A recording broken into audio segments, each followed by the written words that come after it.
Hello and welcome to another episode of Two Guys and a Chainsaw. I'm Todd. And I'm Craig. Today we are continuing our December-themed horror films, and we try to get holiday movies during this time of year. Although, as we always say, pickings get pretty slim the more we do this podcast, so we have to stretch a little bit if we're going to keep up this this theme. We have to go for things that are maybe just sort of set around winter time, or even in this case, just when there's snow on the ground. So this movie, I think technically, because one character mentions it at one point, takes place during Easter. But you would never know because all you see is snow and people out having a good time on vacation. So we're going to pretend that this is December and Santa Claus would be coming over the mountain any time now at this resort where these characters are. And the film is called Dead Snow. It has the word snow in the title, so it's really going to put you in the holiday spirit, I think. This is a Norwegian film from 2009.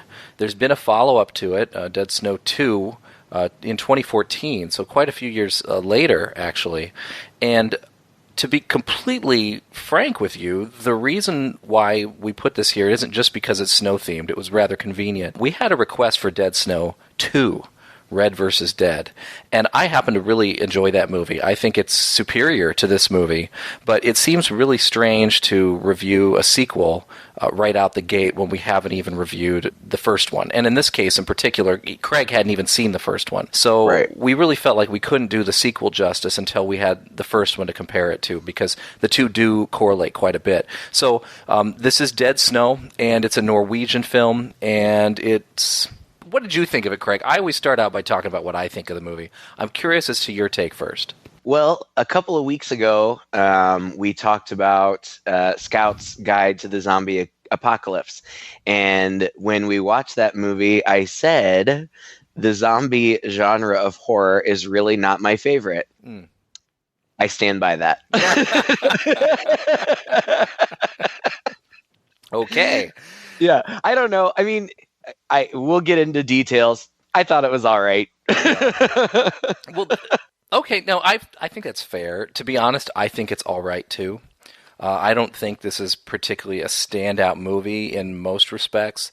It's certainly not original. In fact, it's almost the opposite. It almost makes a nod to every horror movie cliche and director and film in every scene. Right? It's so derivative of so many other movies. The Night of the Living Dead series, Dawn of the Dead in particular, some of these kills are straight out of there. Some of the cinematography and gore is straight out of The Evil Dead. There's just a lot of these nods. And at one point, even one of the characters is wearing a t-shirt that's Brain Dead, which is the original New Zealand title of Peter Jackson's movie Dead Alive, which is quite good. So this movie, even though it's doing this, I think it's doing it with love, and it's doing it so obviously that you can tell that they're under no pretense here. You know that they're making anything original. It's like this movie is a tribute to these kind of all-out gore, splatter, zombie films.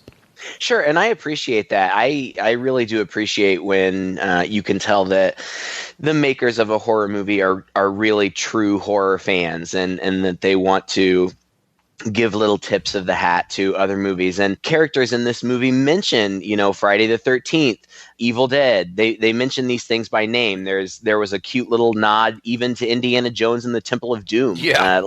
So I appreciate that. And it by no stretch of the imagination is it a bad movie. I thought that there were some interesting things going on. And the characters were, clever and not, totally run of the mill. You're right, not totally annoying. As I've said before, and I'm sure there are people out there who will disagree with me, it's kind of when you've seen one zombie movie, you've kind of seen them all. And, in this one, they're Nazis. And so that's different, I guess. The writer-director of this film, Tommy Wirkola, he did another movie before this, which was a takeoff of Kill Bill called Kill Bill Joe or something like that. This is his second film, and it's pretty good for a guy's second film, especially considered he wrote and directed.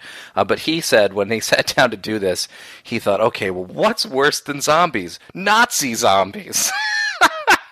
And, there's a very, very, very small subgenre of zombie films that is the Nazi zombie subgenre. I mean, there might be like a dozen, half a dozen. Maybe you could count them on one hand. That's how many there are. That's funny. But it's such a good idea.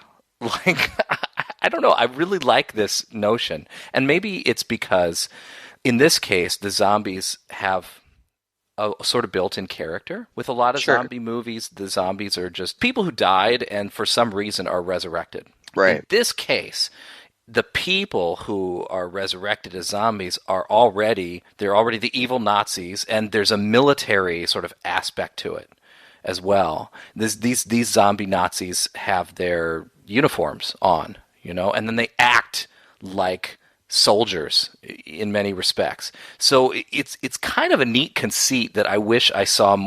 Honestly, I wish I saw more Nazi zombie movies being made. To be honest. I think there's something there to make it really.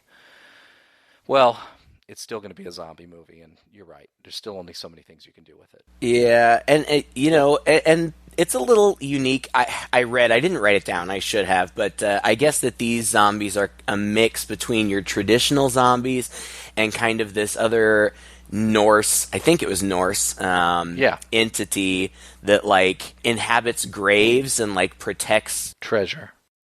Right, in these graves, and that's what these zombies are about too. So it's like they've kind of got some motivation. There's a purpose. Yeah, they're not just randomly out, killing whoever. They're protecting their precious. I'm just thinking of the Leprechaun series, right? Right. I am the Nazi zombie. You have my gold. Yeah. Exactly. Right. But that's what kind of makes this film a little more unique. I think you have to give it a little bit more credit, right? I mean, for that. Yeah, aspect. I do. So there's a goal, right? And the reason the zombies come is because somebody's got their treasure. Right. It opens up the way so many of these movies open up. Like, seriously, we're probably not going to go scene by scene through this film. But I mean, honestly, you could take any scene out of this movie and draw a mind map of how it points to 15 other movies just like it. It's just a series of cliches strung together. And of course, it's for young adults in a car driving to a secluded cabin. It's not in the woods, it's up in the hills and mountains of Norway. And they're going on vacation. It's 4 guys. Their names are Martin, Vegard, Erland, and Roy. And they all have these very thinly drawn characters, which we basically know because the next scene is the girls driving up to meet them. Right. And in that scene, one of the girls says to another girl, "So, tell me about the guys we're going to meet." And the other girl starts rattling off their character traits. Well, Martin's the attractive, studious one. And Vegard, I don't know. Vegard has a bike, I guess. Erland is a movie geek and won't stop talking about movies. And Roy is probably the horniest guy I have ever met. Like, thank you for saving us the trouble. Right. It's so funny. Like, okay, so this movie is in a different language, and so, you have to read subtitles or whatever, unless you do the English dub, which I rarely recommend, and I watched it with the subtitles. Usually, like, I do all kinds of research, and I write down all the characters' names and their actors' names. I didn't have time to do all that, so I was just watching it, and I was trying to keep track of who all these people were. So I just wrote down all their names real quick, got that off of IMDb, and then next to them, as I was figuring out who they were, I was like writing down their defining characteristics. And so I've got Martin, glasses, okay. Roy, smartass, okay. Vegard, cute, Sarah's boyfriend, okay. Erland, movie buff, fat, okay. And that's pretty much their characters.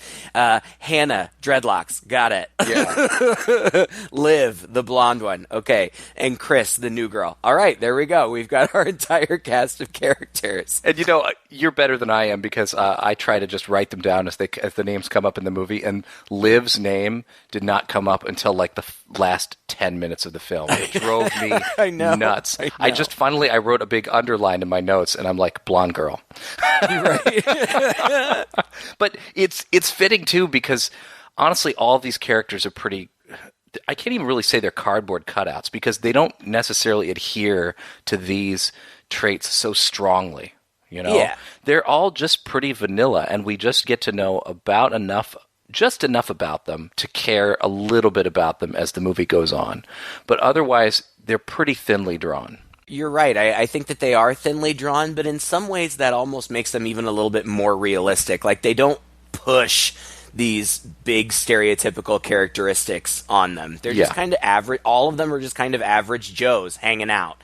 And maybe that's a little better than forcing these ridiculous stereotypes. I mean, Erland, the overweight movie buff, is pretty stereotypical, but beyond that, they're a bunch of med students on we're pretending Christmas but really Easter break.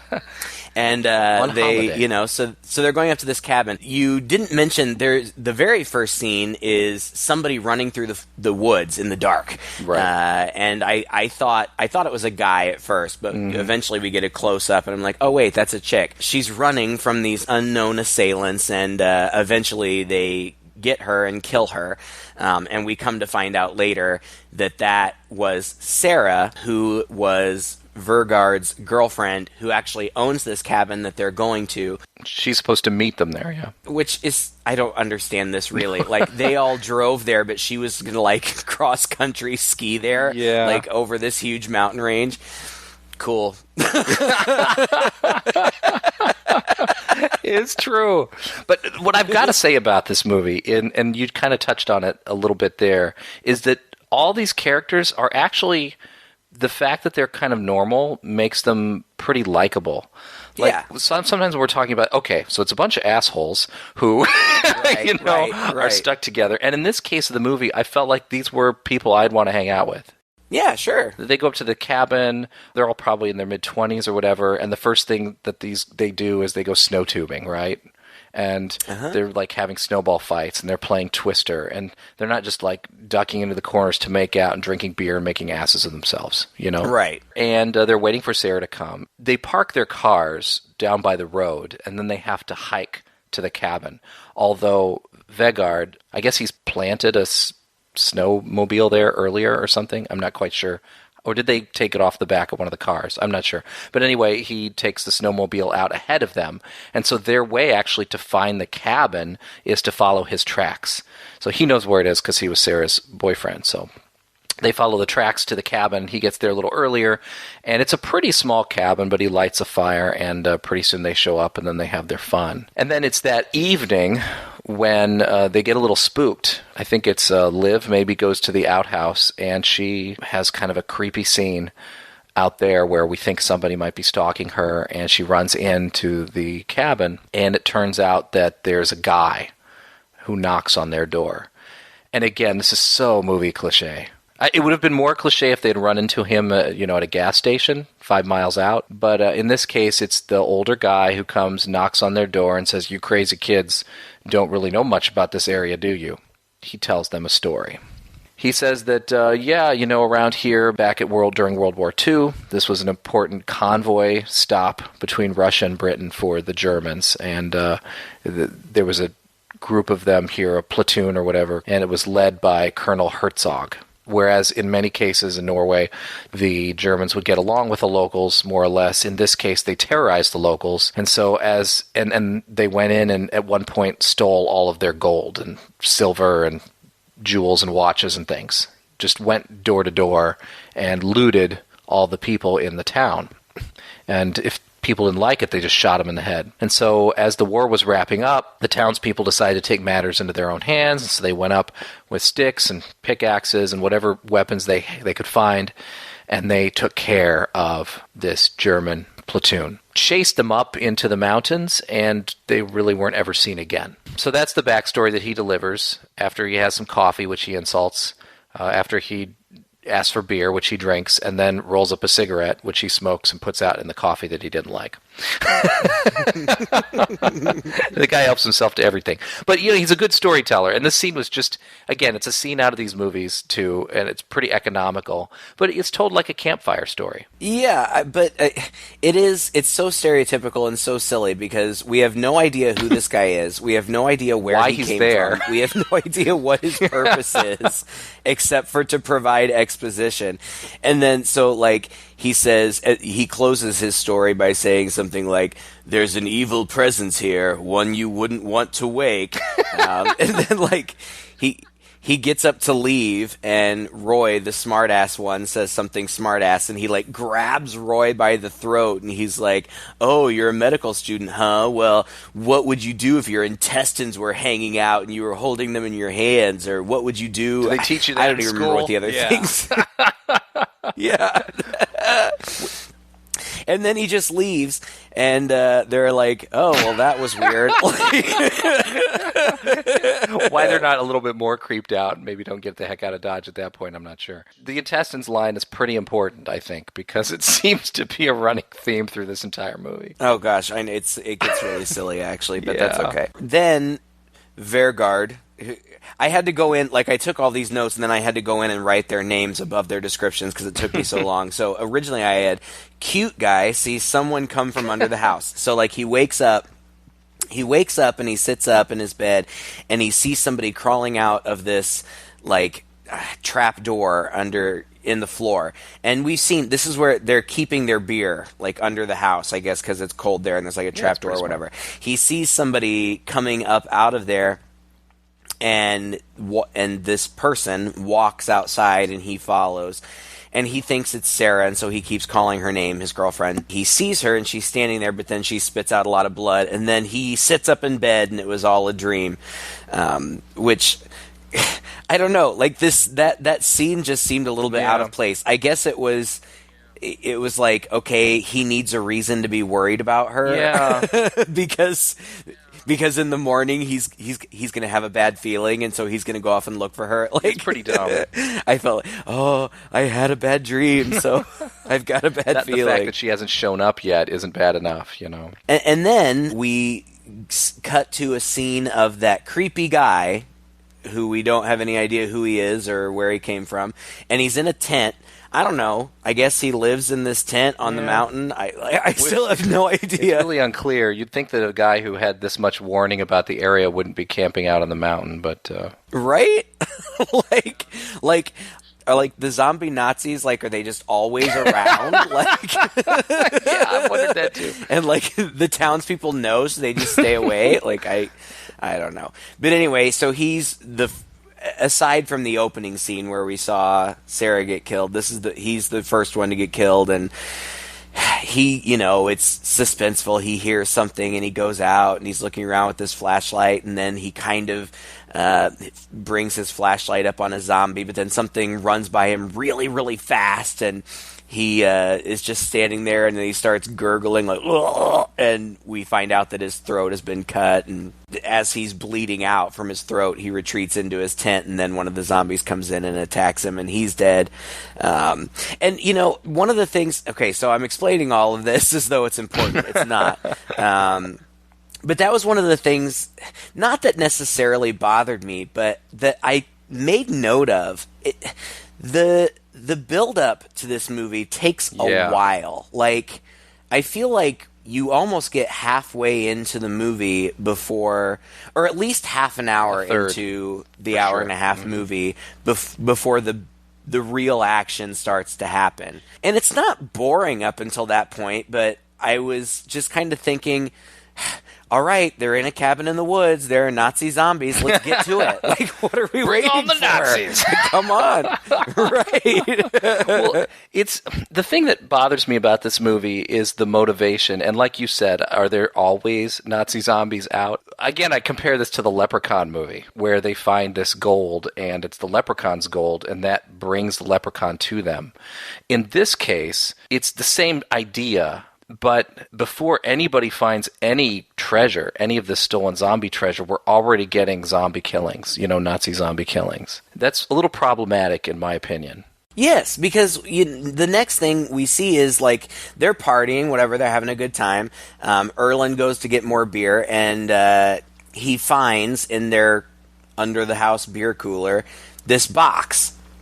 And it's a box full of, like, gold and, jewelry and Sarah's stuff. cabin. In Sarah's cabin. And that's the thing, like, how did it get there? Like, who put it there? When did it get there? Like, did somebody just recently put it there and now the Nazis are coming for it? Or, like, it's been there for years and years, but only now the Nazis are coming for it? Or they've been around all this time and they still haven't found it? Like, I don't understand. It's really unclear. It should be more clear. Because the movie makes a point of being really consistent about what it takes to appease the Nazi zombies. So it's really important why they came out in the first place and got awakened. You're right. And he has an Indiana Jones quote, which is the writing is not the best, but it's clever at times. At other times, it's just a little too on the nose. And I feel like every time Erland spits out a movie quote, it's like, oh yeah, got to remind us that Erland is the movie guy. And he spits them out in English, which is always funny. And I don't even know, like, he said, okay, so they find this box of treasure and he opens it up and he says, "Fortune and glory, kid, fortune and glory." And he says it in English, which, obviously I'm like, well, that's weird because they don't speak English. And so then I'm like, wait a second, I recognize that. What is that from? And it took me a second. I was getting ready to Google it and I'm like, wait, no. I know this. It was Temple of Doom with Short Round and cute stuff. And, like, I like those little nods. Great. Whatever. But the conceit of the treasure, I get it. It provides motivation, but it's so unexplained. Like, it doesn't really make a whole lot of sense. But whatever. Who cares? It's a great conceit, though. Like, the whole concept is cool. Yeah. Nazis who are dead, who will come back to life to protect the treasure that they've stolen. Right. It's really cool. It's like the unstoppable evil. It's the evil that continues, even through death. It's so cool. It's just so unevenly, laid out in this movie. If I remember correctly, the sequel, of course, the sequel's already, it's already set up, so whatever. But in the sequel, they're a lot more consistent about this matter. Well, and that's the thing too, because the characters don't know what the zombies' motivation is, and I suppose if they did, that it would make for a much shorter and less entertaining movie because they could just hand over the loot. So it seems like these zombies are just killing indiscriminately because that's what they do. It's not until the very, very, very end that one of the characters realizes, oh, well, if I just give them their pennies back, then they'll be happy. Yeah. In the meantime, I don't know if we mentioned it, but Vegard had taken off on the scooter to find Sarah. So it's the others here who find that. And they decide to, like, have a party with the gold. Like, they're just, like, literally throwing gold coins up in the air and, like, wearing the earrings and just playing with it, basically. And I think... Oh, it's just like that scene out of the Goonies when they find the treasure and they're, like, putting on all the jewelry and, like, stuffing things in their pockets, like, woohoo! And I think the point of this is, in retrospect, that to set this idea that every one of them has a piece of this treasure on them at some point. Because you see somebody, like, slip a coin in their pocket and somebody else kind of, like, slips something up their sleeve or something like that. Right. So in retrospect, I think we're supposed to look... I mean, there's not a point made about it, but I think that's kind of the point. Anyway, Erland goes out to go to the bathroom in the outhouse, and Chris, who has been really warming up to Erland, comes out and basically mounts him in the most romantic place possible, right? This is disgusting. Yeah. This guy's sitting... So gross. No, it's worse than that, Todd. Like, he goes out and he takes a dump. Fine. Everybody poops. It's all good. But then, then he wipes his butt, as you do, after you go to the bathroom. But then she comes out right after that and straddles him on the toilet. Okay, I mean, I guess, they've got to get away somewhere private. He's already got his pants down, so fine, convenient, whatever. But then, I don't even want to say it. She grabs his hand and goes to suck his finger, and he's like, ew, no, don't. Like, he literally just wiped his butt with that hand. like 5 seconds ago. And even he is like, "Ooh, no, don't. I just wiped my butt." But she does it anyway. Yeah. And then it's pretty gross. Yeah, it's disgusting. This girl's a freak. And then she But the whole time what I'm thinking during this scene, damn, it has got to be super cold for both of them right now. I was thinking the same thing, especially because like she takes her top off, and I was like, "You wouldn't take it. It's too cold. Leave your top on." I'm pretty sure I remember correctly that she's wearing pants, but somehow she managed to get these off. Yeah, she manages to get them off as she's straddling him, and they bone on the porta potty outhouse, whatever. Right. In retrospect, it's really kind of funny, taking whatever opportunity they could to get away from everybody else. It's kind of funny. And it's funny when Erland walks back in to the cabin, and he's just kind of strutting, and he's got this big grin on his face, and they're like, "Did you see Chris?" And he's like, "Yeah." But His that's eyes all are he saying, says. All of her. Yeah. And so then we cut back to her. I guess she needed to pee afterwards or something. And so she's still out there, and she sees one of the Nazi zombies peeping in at her, and she kind of freaks out. And she's alone in the outhouse somehow, which I'm not sure I really understand, but somehow she gets pulled down into like the toilet part. Did she get pulled down, or did it just happen to break or something? I wasn't even sure of that. I'm still not sure. All I know is she crawls back out covered in shit, and then it's really she tries to make her way up to the cabin, and she's bleeding, like she's been impaled or stabbed in her abdomen. And I still don't know. Like, I don't know if she was supposed to have been stabbed, because all these zombies have these great big, like, bayonet knives. I don't know if she was supposed to have been stabbed or just injured in her fall. I don't know. But anyway, she starts making her way back to the cabin slowly, and she's screaming, but they've got loud music on, so they can't hear. I think Hannah eventually kind of hears something and turns it off, and they hear her scream, and she's making her way towards the door, but just before Hannah opens the door, one of the zombies like attacks her and knocks her out of frame, and so Hannah doesn't see her. So they don't know yet what's going on. So they send the guys out to check stuff out. Yeah, it's interesting because actually I think this movie's pretty well filmed. Yeah. The suspense is there. At a point it ceases to become suspenseful because it's a zombie movie, and so everything's just kind of happening out in the open. It's more of an action film, I would say, after a while. But at the beginning, anyway, when it's more of a suspenseful horror film, I think that these sequences are really shot well. Maybe it's just because they're culled from so many other sources. I don't know. I would agree with you. Like, as in terms of quality, it's pretty good. The acting is pretty good. The cinematography is pretty good. The one thing that I will say about the cinematography is that there are a couple of scenes that are pretty bad green screen shots, right? Yes, didn't you think so? For sure. Oh, absolutely. They stand out like a sore thumb. They're that bad. Yeah. I mean, it looks like they filmed it at like the local news station in front of the green screen, and there are lots of times when there's blood just flying, just splattering, and it's so clearly CGI that it pulls you out a little bit. Practical effects could have done you a lot of good here, and I don't know. This was filmed, but they did a lot of practical effects. They did, and so it makes me wonder why in these certain scenes it looks so hokey, but who knows? Maybe it had to do with budget. Ultimately, they're so few and far between that it's kind of like, okay, I can forgive you for that. Yeah. Well, Hannah notices there's a gun above the door, and so the guys take the gun when they go out to look around, and they basically come back to the cabin having found Sarah's pack, but no Chris. Right. And so they're in there, and they're kind of wondering what to do, and Hannah sees Chris's head in the kitchen window, and she's like, oh, thank God. And then that head gets pulled up, and it's actually severed.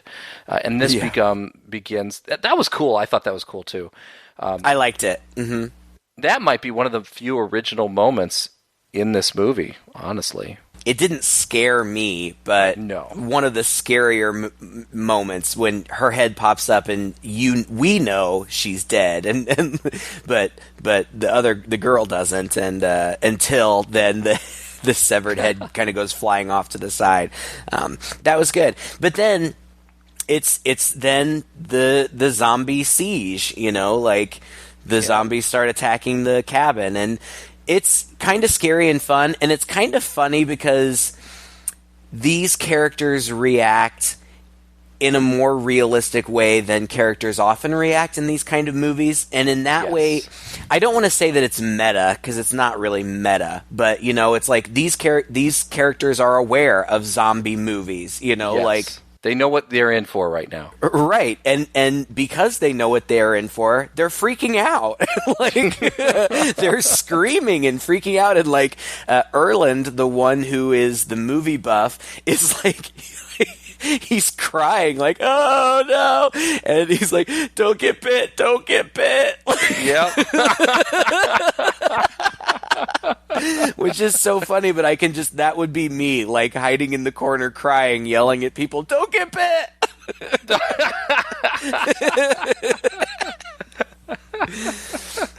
Yeah, it's funny. It was good to put Erland in this movie. It's good to have a character kind of like that one guy in Scream, who's going to be all meta and talk about movies in the midst of a movie about the movie that they're in. But he's the first one to go. And that really surprised me. I kind of figured he'd be around for a while. Well, I felt like he'd be the guy in Scream who would be kind of telling them what they need to do and what they shouldn't be doing. But honestly, he might have been the best drawn character up to that point. Mm-hmm. But no, you're right. He gets taken out in a pretty brutal way, and I think it's straight out of one of Peter Jackson's movies where he's pulled out halfway out the window, and a couple of zombies basically grab his skull from either side and pry it apart, and his brain even flops out onto the floor. and at this point, they're all staring at this having happened. I think it's Roy who says, "I told you we should have gone to Sunny Beach." Yeah. It definitely has its clever moments. It definitely had moments that made me at least smile, if not laugh out loud. Like, it's not hilarious. There are some movies like Tucker and Dale or, any number of other horror comedies that I'm laughing out loud. This one, I don't laugh out loud so much at, but, it does have its moments. It's cute, clever moments. I think it's not like I'm an expert on this, but I think there's a distinctly Scandinavian brand of humor that this taps into. Yeah, I bet there is, yeah. It's kind of dark. It's a little understated at times, but it's still also a little over the top at times. It doesn't get into hilarious like Shaun of the Dead territory, but it really treads that line, but it does it in a very straight way. Yeah. Right? Like they all play it extremely straight in this movie.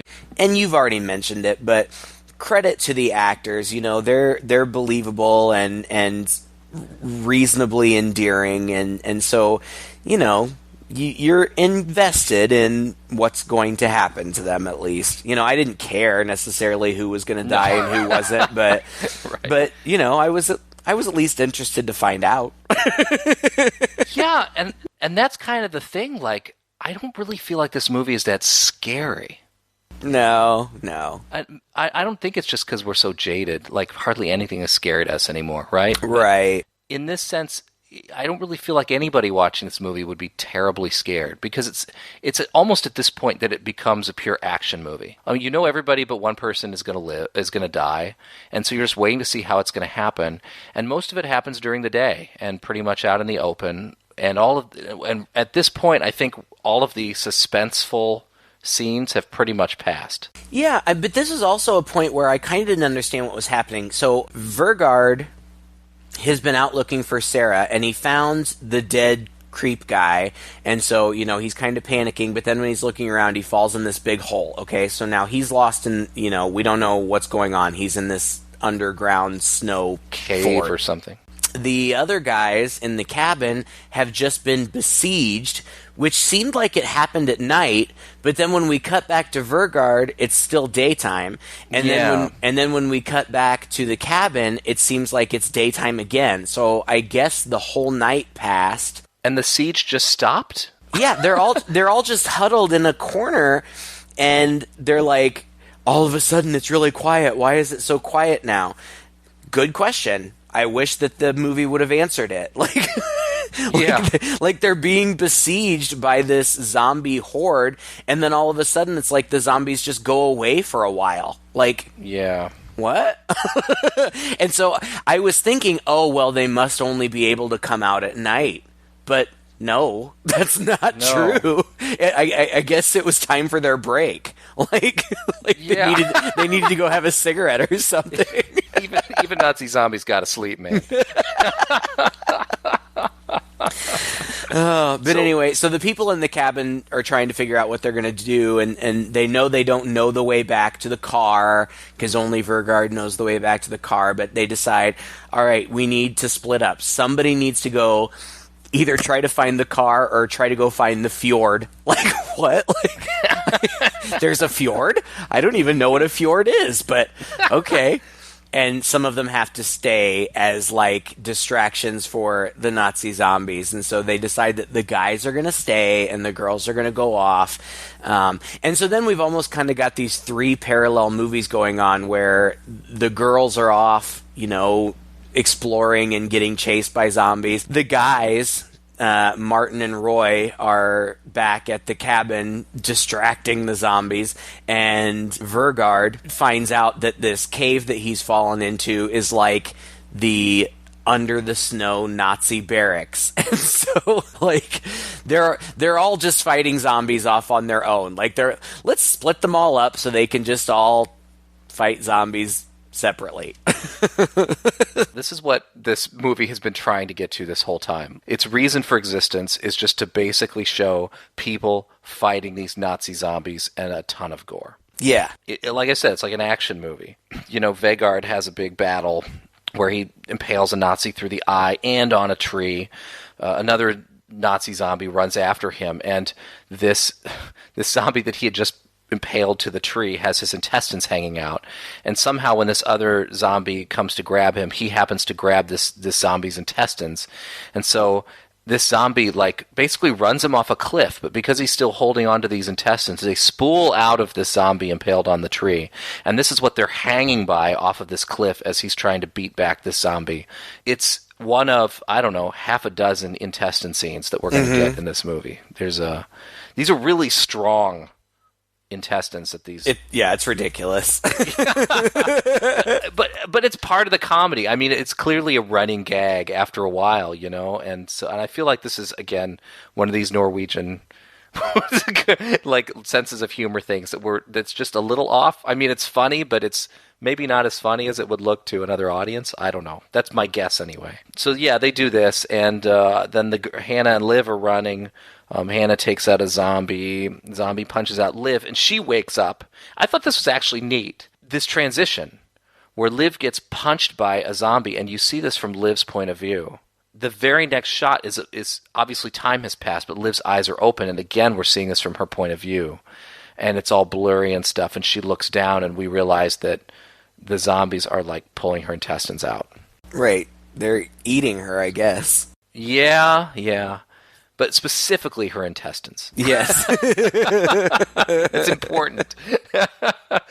And she reaches over in her almost death and pulls a grenade off of one of these zombies' belts and sets it off, which then Hannah and a few other people see from the distance, and which seems to wake up the Nazi general and his better troops, his officers, if you will. I'm so glad that you just explained that to me, because I had no idea what was going on. So I knew that they were like pulling out her intestines, and then I saw her grab something, but I thought it was a flashlight, and I'm like, oh yeah, why does she need a flashlight? and then Hannah sees this big explosion, and I was like, what blew up? I missed that entirely. the grenades that the Germans used looked like little batons, basically. They weren't like our style where you pull a pin, you squeeze it, and you toss it. Yeah, that's what that was. And so, well, you learn something new every day. Well, there you go. A little bit of war history, a little bit of military history for you in this movie. It just keeps giving and giving. That and anatomy. So at this point, it feels like it becomes a war movie, Yeah. And that's kind of what I liked about it. I mean, this I thought was a cute aspect of the movie too, because at this point, the guy who we don't even need to be told, this guy is the Colonel Herzog because he's the one who looks different from the rest of them, right? And he's the one who looks badass. He sort of steps into frame, and he's got like his Nazi like commanders next to him. And a line of Nazi soldiers behind him, and he even pulls out a set of binoculars and looks out, like he's getting ready to order his troops to attack, like he's got some strategy. And that's what makes this a little different from your typical zombie movie. That's why I kind of like the whole Nazi angle, is because they incorporated a little bit of this into it. It just felt like a war movie at this point. Yeah. Well, and eventually Hannah battles some more zombies, like she ends up in a tree, and then they find her up there, and she jumps down and kills one. The tree part's cool, though. She climbs up this tree. Like, it's wintertime. There are no leaves. I don't know how she feels like this tree is going to give her any cover. Right. But she's up. At least she's up higher than these two Nazis who are looking for her. And she happens to be up by a little bird's nest. And this bird starts attacking her. And so she grabs the bird and, like, beats it against the tree, like, 4 or 5 times. Just viciously to get it to quiet down. I thought that was pretty cool. It was funny, but you totally saw the punchline coming a million miles away. Like, as soon as she kills this bird, she looks down, and the Nazis are just standing down at the bottom of the tree looking up at her. Like, yeah.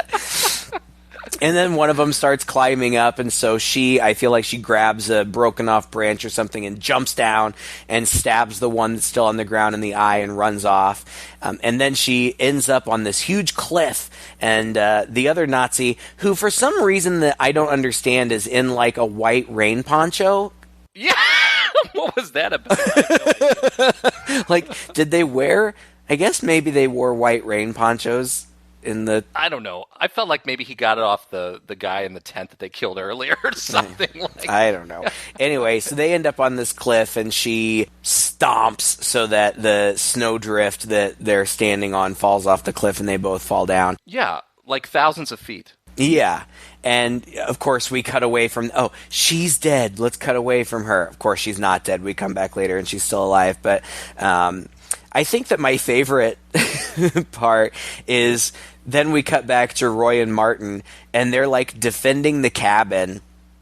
And Roy, or one of them, I don't remember which one of them is making these Molotov cocktails. And as soon as he's got it made, the other one, like, is like, okay, throw it. And he, like, moves away so that the zombies can get in. And the guy throws the Molotov cocktail and totally just hits the wall of the cabin and sets the cabin on fire. So funny. Martin gets on his cell phone and tries to make a 911 call. I know. I wish it weren't in a different language, because I would love for you to play this clip, because it was so funny. Because he's like, we're in the mountains and something bad is happening. We're being attacked by Nazis who've been here. Like, I can't even remember. Like, but it's just so ridiculous. And the 911 operator hangs up, and the other guy, whichever one it is like, don't tell them that. Tell them it's terrorists. They'll be here with helicopters and bombs in like 10 minutes. But then, of course, conveniently, the battery dies. Yeah. So they end up battling more, and they have to get out of the cabin, so they run to, like, one of them sees a shed, like 50 yards away or whatever. They're like, we have to run to the shed. And the other one's like, what good is that going to do? And he's like, I don't know, but what other choice do we have? So they run there. And they get in there, and it's like a tool shed, and so there are all of these, like, instruments of death all around, and one of them's like, you know what we've got to do, right? And the other one's like, yep. And so it's a great setup. Evil Dead ripoff, down to the sound effects and the cinematography, the zooming in and the. Yeah. And this is when they come out of the shed and they're badasses, and the two of them take on a whole line of zombies running across the field. And they totally get completely gory, bloody, all over their faces, which is, none of the characters really wipe their faces at all during this. Ever. I'm not sure. They're covered in blood. I could have watched probably just this last 15 minutes of the movie and thought, oh, yeah, this is a badass movie. Like, this last 15 minutes was a lot of fun. It really was. And so ridiculous and so unrealistic. You've got these two guys armed with lawn tools, and like they are just taking on wave after wave of these Nazi zombies and just annihilating them, cutting off their heads. One of them, I think it's Roy, has like a little miniature sledgehammer, and he's just like bashing faces in, and blood is flying everywhere, and they're just taking down zombie after zombie. It's a lot of fun. It is. It's super gory. It's really gross, but it's totally fun. It reminded me actually a lot of Peter Jackson's Dead Alive, the point in which the guy's just got the lawnmower and he just is mowing through hordes and hordes of zombies. It really had that same flavor and that same amount of satisfaction. Well, yeah, and then Vergard shows up and helps them out, and like he's killing people with, well, first of all, he got a machine gun from the Nazi fort, I guess. Yeah, that was a little unclear where that came from, but and he mounted it to his snowmobile so like he can take people out or zombies out with his machine gun. It's been probably 15 years since I've seen Dead Alive, but you mentioned the motorcycle part. Vergard takes out 2 or 3 zombies with his snowmobile, like getting them underneath the motor or getting them sucked into the rotor or something. And it's cool. It's satisfying. But at some point, Vergard and Roy and Martin are kind of having like a little heart-to-heart, like, where have you been? What have you been up to? Where's everybody else? Oh, everybody else is dead. Sorry. And then some zombies apparently sneak up behind Vergard, and I expected him to be the hero because he's been very heroic up until this point. But the zombies just grab him and rip him apart limb from limb. And so then we've got Roy and Martin, and they continue fighting. And I didn't see this coming. We saw a scene before that we skipped over where we saw that Hannah had survived that fall. And she took out the zombie that she fell with. And at one point, Martin is like hacking away at zombies, and you see somebody grab his shoulder, and he turns around and just hacks. And it's Hannah. He accidentally kills Hannah, but this was entirely her fault. Don't sneak up on people when they're fighting zombies. Yeah, I felt like that scene was really wedged in there. I felt like they just needed to get rid of Hannah, and they wanted to give Martin a moment. Yeah, that's all it was, because it didn't make any sense. Nobody would do that. And where did Hannah even come from? And why wouldn't they have seen her coming? And why would she even so close to him when all the zombies were surrounding him and attacking him? And why would you sneak up on somebody who's hacking away? Just don't do that. That's stupid. Don't do that. You got what you excuse deserved. Excuse me, are you finished yet? I'm back. here. I just want you to know. But no, it does give him a moment where he's so horrified by what he's done. And at this point, Herzog, the general, and his 6 minions have shown up. And so Roy is like, Martin, I'm going to need your help here, buddy.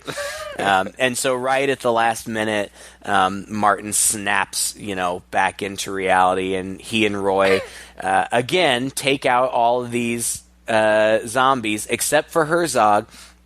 And so then they're standing there just facing off with him, like it's just like a stare down.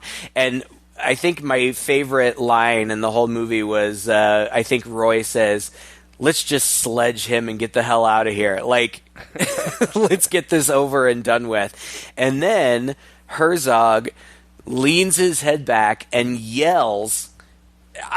If he was saying something specific, I don't know what it was because there was no translation on my screen.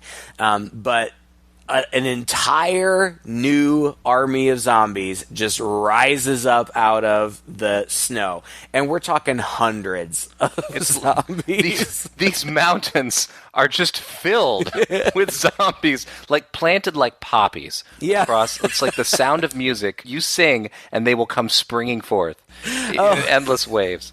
I just remember that I almost skipped my very favorite part. At some point in all of this, Martin gets bit, and after all the zombies are dead, he's like, I got bit. You remember what Erland said, you can't get bit. He's like, I won't turn into one of those things. And so he starts up the chainsaw, and he's like, and Roy's like, what are you doing? And he's like, well, we're medical students. We learned about amputation. And so he saws his arm off, and then he lights a big fire and cauterizes it. Like, I just think it's so funny. People do this in movies all the time. Like, yeah. It's just something, oh, darn it, guess I got to saw off my arm and cauterize it. Carry on. But so anyway, he does it. And so then he's standing there like, I did it. And then another zombie pops out of the snow right in between his legs and bites his wiener. And so then he kills that zombie. And Roy and Martin are just standing there looking at each other, and Martin kind of looks at the chainsaw, and Roy's like, no. like, you can saw off your arm, that's one thing, but not your wiener. Come on, man. Scout's Guide to the Zombie Apocalypse would have gone there. I thought it was hilarious. I thought you were going to talk about his line just before that when Martin is bit and he's freaking out, and Roy says to him, oh, come on, isn't your grandfather half Jewish? You don't think they'd recruit someone half Jewish, do you? Yeah, that was a good one too. That was a good one. Yeah, there were some good lines. But anyway, so then it's Martin and Roy against the zombie horde, and really there's nothing they can do, so they just take off running. And again, another instance where I kind of was confused as to what was going on. Roy stumbles and tells Martin to keep going, but then Roy gets up and he keeps running, and this zombie comes along beside him, and it seems like it hits him in the head, and so he's running and he's holding his head, but then all of a sudden he gets caught up, and it turns out that somehow he snagged his intestines on a tree? Like, yeah. How did that happen? I don't think they could properly explain it, so they just did it. They just needed more intestine shots. Like, it felt like every character had to have their intestines spilled at some point. So he's dead, of course. But not before he's run, like, 10 or 12 feet. And then with his intestines spooling out. Yeah. Right. But then, okay, so Herzog and the other zombies are, like, standing around him as he's dying. And I feel like after he dies, Herzog takes off of him, like, a stopwatch or something. Yes. Which makes Martin realize, they just want their loot back. So he runs back to the cabin, which has burned to the ground, and he's digging through the ashes as the Nazis are coming. But he finds the box, and he turns around, and they all stop. And so they're just standing there looking at him. And one of Herzog's lieutenants or something comes and takes the box from him and gives it back to Herzog. And it looks like that's going to be it. Like, the next thing that we see is Martin running through the forest, not being pursued. And he makes it back to the car with his one arm, and he's trying to get the seatbelt on, and he finally gets that on, and then he puts the key in the ignition and turns it, and one little gold coin falls out of the fob on the keychain. And we had seen, I don't remember, Hannah or somebody stash that away at some point, so we knew where it came from. It's not like it was just out of nowhere. But he looks at it, and he picks it up, and he sits up, and he just goes, fuck. And then we see a Nazi appear in the car window and bash the car window out, and that's the end. It's a cool ending. It was. It was. Yeah. I know that there's a sequel, but I know that I don't know anything about it. And so I was thinking that this is going to be like The Descent, like one character is going to get away and somehow is going to have to end up coming back for the sequel. And I suppose that could be true because we don't actually see Martin get killed on screen. The last thing we see is the zombie punching through the mirror. You've seen the sequel. I don't know. Are any of the original characters back? I don't think so. I don't remember for sure, but I don't think so. It's the sequel I just remember, and it's been a while since I've seen that one too. The sequel I just remember as being a lot of fun. Kind of Shaun of the Dead fun. Like they really take now that we know all these Nazi zombies, the Colonel Herzog becomes much more of a character, like from the very beginning, and he has a silent personality to him. And they play with that a little bit, and like they end up in a neighborhood, like in a suburban neighborhood with tanks and things like that. It really plays with the concept and ups it a whole bunch, and really adds to the comedy. And I really think we ought to watch that as requested and have a look at it, because as I remember it anyway, it's a very different movie from this one. It takes a pretty unoriginal, in many respects, derivative film that is just a bunch of zombies killing people, and then takes that concept that they've set up and makes a really fun, original, fun movie out of it. Well, based on your description, I'm intrigued. I would watch it. I'm not going to watch it today. Right. I'm not going to race out and get it, but I would watch it. You know, frankly, in preparing to record this and talk about it, I wasn't particularly psyched because I didn't love this movie, but I also I didn't hate it. You know, like it's not a bad movie. It's not poorly made. It's not poorly acted. I just thought that, you know, the story wasn't particularly original. The jokes were, you know, funny, but not like laugh out loud, you know, crazy original funny. It was adequate. As far as zombie movies go, I've seen much worse. I've certainly seen better, but it wasn't a waste of time. And would I recommend it to other people? I mean, I guess if you don't have anything better to watch. Yeah, I understand, and I think I feel that way too. But you know, I think it also falls in that same trap that I felt that Scout's Guide fell into. You know, since 2009, when this movie came out, we've seen much more clever horror comedies. Yeah. At the point at which this movie did come out, I think if you had seen it in 2009, we probably would have a different take on it. We probably would have thought it was a little funnier. We probably would have thought, oh, you know, they kind of did some funny things with this, all these fun nods to the different films and the different genres. As a whole package, we probably would have enjoyed it more. Now, because we've just seen a lot of this done in a much better tone, I think that, you know, you kind of have to filter it through that lens as well. But I agree with you. You know, somebody's going to sit down and watch it today. It's not the top of my list for sure. I don't think it's hilarious. It has its moments. Yep. For real gorehounds, this is going to satisfy you. Yeah. You know, about 20 minutes from the end. Yeah. Because it's really like that. But again, I have other movies I would recommend if you're a real gorehound and you want to see more of that. Way over this, for sure. But it takes place in the snow. Maybe it'll put you in the holiday spirit if you're living in a place where you're not getting a lot of snow or blood. Yeah, this will do it. You've got white snow and you've got red. All you need to do is add your own green, and you'll have Christmas. All right, thank you again for listening. If you enjoyed this podcast, please share it with a friend. You can find us on Facebook, on our webpage. You can leave us a comment. Let us know what you thought about this podcast and this film. The podcasts themselves can be downloaded from Google Play, Stitcher, iTunes, anywhere you find your podcasts. We have a couple more holiday-themed horror movies coming up this month, so please stay tuned. And, of course, let us know what other films you'd like us to watch as the new year comes along. Until that time, I'm Todd. And I'm Craig. With Two Guys and a Chainsaw.